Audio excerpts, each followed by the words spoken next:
Gennaio si magna più. Gennaio, come si porta via tutte le feste, no? Caporanno, a Caporanno siamo venuti qua. Sono venuti. 2 gennaio non si mangia.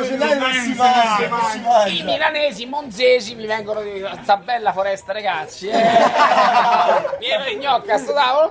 A Presidente, potevo prendere una cosa. E piamosi una cosa, va bene, no? Va bene, ci stai pure tu. E allora ci faremo un aperitivino, no? Mezzo l'una. Che hai preso tu? Che hai preso prima? Filetto Hai finito qua? e patate al forno. Poi? Un'altra patata al forno. Seconda patata al forno. Tu che hai preso? Amatriciana. Finito qua? No, anche un'insalata. Va bene. Tu che hai preso? La pasta e gli gnocchi. La pasta com'era prima? La mateciana. Non ti bastava, perché ti sei No. preso ora gli Gli gnocchi? gnocchi con le vongole. Mi sembra giusto, no? Perché la vongola feroce ci vuole sempre.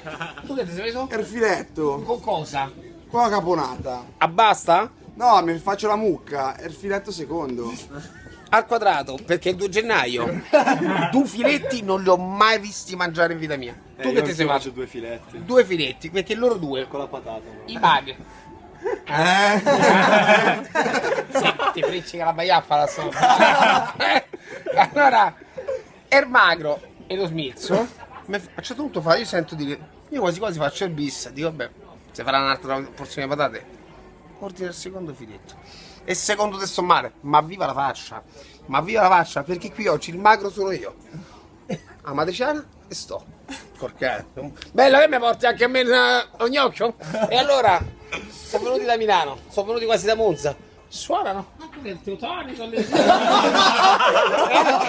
gennaio, compleanno da Big Bad, tanti auguri amore mio, e questi hanno avuto tante dignità. Stasera andiamo a cena. Viva la vita! Auguri. Quanto mangiano? Ma a casa non mangiate mai io? Se sparsa la voce che pago, come se,